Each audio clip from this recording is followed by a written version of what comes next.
Thank you, Mr. Speaker, and thank you for recognizing me for a second time. At this moment, I'd like to talk about this bill's impact on veterans. I'm an Army veteran myself, 21 years and counting, and I'd like to call on Representative Helen Miller if she would yield for a couple of questions, please. Will the lady yield?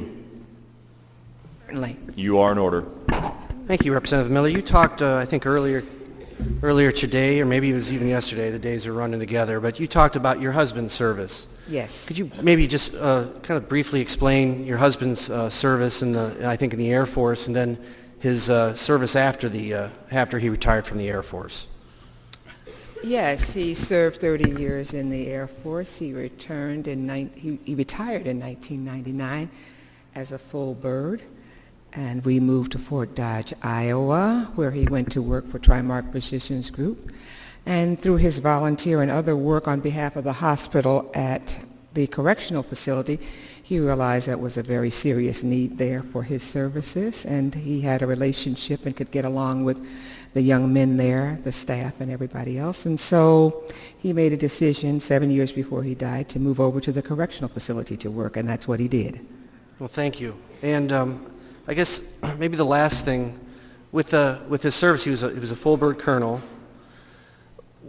Yes. You as an Army, or as an Air Force spouse. Air Force. Air Force spouse, and thank you for your service and your husband's service. Thank you. Would you characterize the Air Force as a would you think your husband would have characterized the Air Force as a merit-based institution? Indeed. Okay. Thank you, Representative Miller, for sharing that.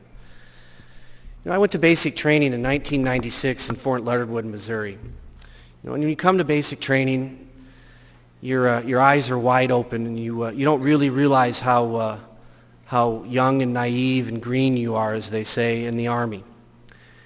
And you come together and you meet other soldiers or recruits from literally across the globe, from the entire hemisphere. I had friends and soldiers that I served with from, I think, Jamaica, Puerto Rico, most of the states in the continental United States, soldiers from, I think, Guam. All of these soldiers from different backgrounds. And you become a unit, but really you become a family. And I think anybody who served, you understand that. It's the band of brothers or sisters. You become a family because you realize how much you depend on each member of your team for your well-being and your safety. And it's a bond that doesn't really break, ever. And I grew up in a union neighborhood. The fathers of my friends in Davenport were union members and tradesmen. And I understood when I got into the Army about their brotherhood and about their family with labor. And I had a lot of respect for that. You know, in the Army, it attracted a lot of people from various backgrounds, and usually not what you'd call silver spoon backgrounds, but backgrounds of people who grew up in tough, low-income families, a lot of minorities, a lot of kids that really didn't have any other good opportunities except the military or the Army. And the nice thing about it was that in the Army, if you were willing to work, put your back into it, you would succeed and you would grow through the ranks. And so a kid from Davenport, Iowa on the West End, who really wasn't expected to go to high school, became a lieutenant colonel and led soldiers in Iraq. And that was me, because I was willing to work. And that's how the Army was designed to work. That if you contribute and you do what's asked of you, you succeed. And that's what's called a merit-based organization. Doesn't matter where you're from, who your parents were. Doesn't matter the color of your skin. Doesn't matter your gender. It matters if you're willing to serve and provide the sacrifice. And that's what it's about. It's about merit. It wasn't always that way in the Army. You read back in history, if you wanted to be a company commander, well, if you had the money to outfit the unit, you could be the company commander. Daddy could buy it for you. That's the way it was during the Civil War. It's not that way anymore. You know, the thing about the military is it provided a good job. And I wonder if, Representative Holt, if you would yield to a couple of questions for me. Will the gentleman yield? Yes, sir. You are in order. Thank you. Representative Holt, you and I share a bond. Even though you're in the Marine Corps and I was in the Army, we're very proud of our service, and it's been a joy to work with you over the last few years on veterans issues. Same here. And just so we are kind of on the same sheet of paper, let's talk a little bit about what some of the benefits are of being in the service. You're a retired Marine, is that correct? Yes, sir. And while you were on active duty, and I'm sure even though you were a Marine, and when I was on active duty at the Army, we had the same benefits. We had allowance for housing, right? Correct. We had a very reasonable life insurance policy, almost what you might call cheap life insurance. Correct. I would categorize my pay as very reasonable, very fair, good pay. Full health care. Did you have full health care? I did. You were probably an officer and I was enlisted, so I might have a different attitude about the pay. Just kidding. No, yeah. No, I understand. I've heard that before. I would agree. Full health care, full dental. Correct. A lot of soldiers, a lot of Marines, I witnessed a lot of soldiers never had a teeth cleaning until they got into the service. Did you see that? I sure did. Almost became a readiness issue for us. We had so many soldiers with bad teeth, we couldn't take them overseas. A lot of them saw the dentist. Any other benefits that I left out of your time in the service that you can think of? Or did I hit them all?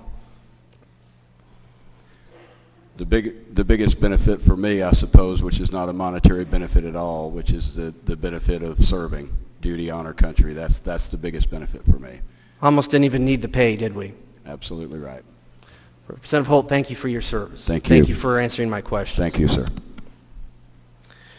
You know, contrary to what many people might think, the Army, although it can be authoritative, there's a lot of protections for a soldier, and I'll list a few for you.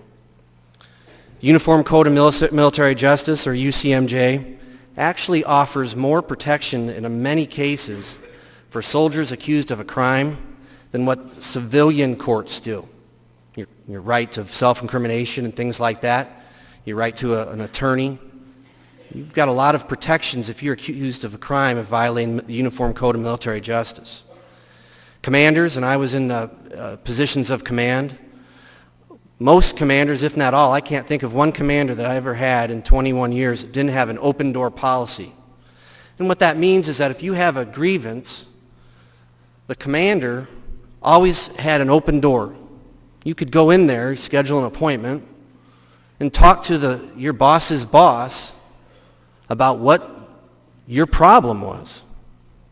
Open door policy. Never met a commander that, I'm sure there have been, but I'm not aware of any commanders that didn't have an open door policy. The Inspector General, the IG, their job was to enforce Army and DOD policies, to make sure that people are treated fairly, that the Army and the Department of Defense remains a merit-based institution. Congressional inquiries. Some soldiers, they couldn't get satisfaction, make a congressional inquiry. If you've ever had to respond to one of those, it's a big deal. You address the soldier's issues best you can. Leadership. Leaders in the military are trained to take care of troops. I was always taught, it was ingrained, mission first, people always. Mission first, people always. Then you had things, the outside organizations, the enlisted associations, officer associations, the VA. Then you had other organizations, the Legion, the VFW, Department of, or the DAV, Disabled American Veterans, advocacy groups. Groups that go to Congress, groups that advocate for things like proper equipment and training and funding for soldiers and things like that. Layers and layers and layers of protection from the unit all the way up to Washington, D.C. and the Pentagon. Layers of protection for soldiers. You know, and we all have this idea in the movies Well, you're a soldier. You just do what you're told. You don't ask any questions. Well, Representative Prichard, That's your the way it time is has expired. sometimes. Chair recognizes the lady from Blackhawk.